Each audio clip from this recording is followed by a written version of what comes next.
안녕하세요. 여러분을 응원하고 지지하는 굿 메신저입니다. 오늘은 60분 공부법 이 책 내용을 가지고 이야기하려고 합니다.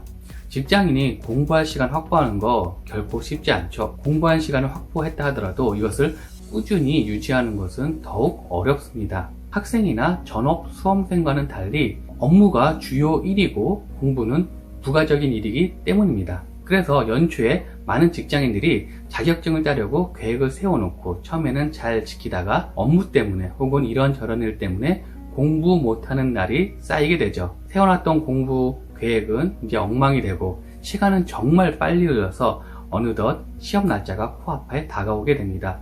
선택의 기로에 서게 되죠.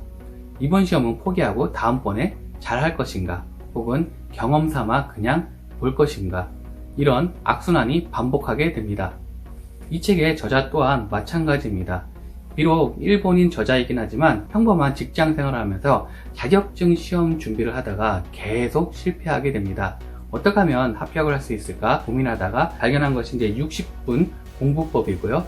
이것을 통해서 저자는 남들이 6, 7년 공부해야 합격할까 말까 한 자격증 시험을 단 4년 만에 취득하게 됩니다.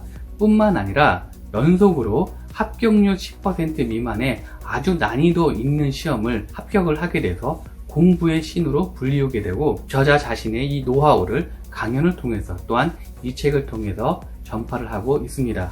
제 공부 관련 영상을 꾸준히 보신 분들은 이 책에 나와 있는 내용이 그리 새롭지 않을 수 있습니다. 그렇지만 이 책의 의의는 직장인들에게 꼭 필요한 자격증 공부 요령을 담고 있다고 보시면 될 것 같습니다. 책 내용의 핵심 사항은 이렇습니다. 공부 계획을 세울 때 역삼법을 적용하라입니다. 역삼법이란 우리가 스케줄을 세울 때 시간 순서대로 세우는 것이 아니라 거꾸로 마감일부터 짚으면서 공부 계획을 세우는 것을 말합니다. 이 역삼법은 공부 계획을 세울 때뿐만 아니라 지각을 자주 하시는 분 혹은 마감일을 자주 넘기시는 분들에게도 유용한데요. 지각을 예를 들면 우리가 회사에 9시까지 가야 된다. 그러면 회사 9시 도착. 회사에 정시에 도착하려면 8시 30분까지는 주변 정거장에 도착을 해야 되고, 그러기 위해서는 또 몇 시에 대중교통을 이용해야 되고, 그러면 집에서 몇 시에 나와야 되고, 이렇게 거꾸로 계획을 세우는 것이 역삼법입니다. 그래서 역삼법으로 전체적인 큰 계획을 세우고 한 달 단위, 주 단위, 하루 단위로 공부 계획을 세우는 것을 주문하고 있습니다.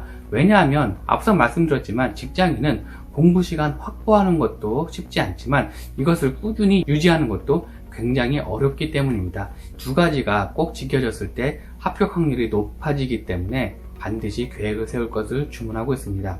또 다른 핵심 내용은 잠들기 15분 전에 그날 배운 내용을, 공부한 내용을 가볍게 쭉 읽어보는 것입니다. 그리고 그냥 잠들면 됩니다. 우리가 어떤 정보 내용을 머리에 입력하고 잠들게 되면 잠든 동안 우리 뇌에서는 그 들어온 정보를 차곡차곡 저장하는 작업을 합니다.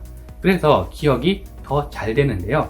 그 다음날 일어나서 공부할 때 그 전날 봤던 내용을 다시 한번 밖으로 끄집어내는 것을 주문하고 있습니다. 여기에 뇌과학으로 밝혀진 공부 원리가 숨어 있는데요. 우리가 어떤 내용을 잘 기억하려면 머릿속에 얼마나 자주 집어넣느냐, 반복하느냐 중요합니다. 그런데 뇌과학자가 밝혀낸 것은 집어넣는 것보다 얼마나 더 자주 밖으로 끄집어내느냐가 기억을 더 잘하게 그리고 단단하게 하기 때문에 끄집어내는 것이 더 중요하다고 합니다. 그래서 기억을 잘하기 위해서는 쪽지 시험이나 테스트, 문제풀이를 통해서 하는 것이 굉장히 효율적인 공부 방법이 되는 것입니다. 공부 시간은 저녁 때, 밤에 하는 것이 아니라 출근 전 1시간을 꼭 확보해서 공부할 것을 주문하고 있습니다. 왜 출근 전에 1시간 확보가 중요하냐면 우리의 뇌는 약간 긴장할 때 더 머리 회전이 잘 되고 효율이 올라갑니다. 그래서 딱 주어진 시간 안에 집중해서 공부할 수 있는, 강제적으로 공부할 수 있는 방법이 출근 전 1시간 공부라는 것이죠. 출근해야 되잖아요. 이 시간 되면 딱 공부를 마치고 회사로 출발해야 되잖아요. 그런 긴장을 강제적으로 주자는 겁니다. 아침에 공부하는 것은 굉장히 효율이 좋은데요. 어떤 공부 전문가는 아침에 공부하는 것이 점심때나 저녁때 하는 것보다 효율이 3배 더 높다고 합니다. 물론 저녁에 출근하신 분들은 어쩔 수 없이 저녁에 맞춰야 되겠지만 그렇지 않은 분들은 반드시 공부 시간을 아침 출근 전에 해보시기 바랍니다. 또 다른 핵심 사항은 자격증 시험 공부를 할 때 기출 문제부터 보는 것입니다. 공부 시작 전에 기출 문제를 보게 되면 이 시험의 난이도를 알 수가 있습니다. 어느 정도까지 준비해야 되는지 가늠할 수가 있죠. 더 중요한 것은 공부할 분량을 줄여줄 수 있기 때문입니다. 꼭 나오는 분야, 꼭 나오는 내용만 공부할 수 있게 만드는 것이죠. 어떤 자격증 기본서 막 몇백 페이지씩 됩니다. 이게 한두 과목이면 해볼 만한데 막 5과목씩 되면 공부하기도 전에 벌써 지치죠. 그런데 기출문제부터 보게 되면 꼭 필요한 부분만 공부를 하기 때문에 공부할 분량을 많이 줄여줍니다. 턱걸이로 자격증 시험에 합격을 하나, 만점으로 합격을 하나, 합격의 결과는 똑같습니다. 그러니까 아주 시간을 아끼고 효율적으로 공부할 수 있는 것이, 다시 한번 강조하지만 기출문제부터 공부하는 것입니다. 마지막으로 또 다른 핵심 내용은 이제 시험이 일주일 남았을 때 직장인이라면 어떻게 해야 되는지, 막판 스퍼트, 벼락치기 공부는 어떻게 해야 되는지 그 요령을 담고 있는데요. 휴가는 이때 쓰라는 겁니다. 일주일 전에 최대한 휴가를 쓸 수 있으면 써서 공부 시간을 확보하자는 것이죠. 그래서 집중적으로 이때 많은 양의 공부를 하게 되고 이제 필요한 부분과 필요하지 않은 부분을 걸러내는 작업, 그리고 컨디션 조절, 이런 것들을 이 막판 시험 일주일 전에 하라는 겁니다.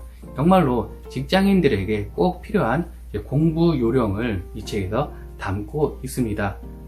제가 말씀드린 내용 외에도 이 책에는 공부하다가 이제 마음을 어떻게 다스려야 되는지, 또한 유용한 합격 수기, 그리고 공부 계획을 세울 수 있는 부록 등도 담고 있으니까요. 필요하신 분들은 보시면 좋을 것 같습니다. 올해는 부디 여러분들이 계획한 자격증 시험 꼭 합격하시기를 응원합니다. now, from now on 함께 갑니다. 감사합니다. 오늘 내용 좋으셨나요? 구독, 좋아요는 더 좋은 내용을 만드는 데 큰 힘이 됩니다. 감사합니다.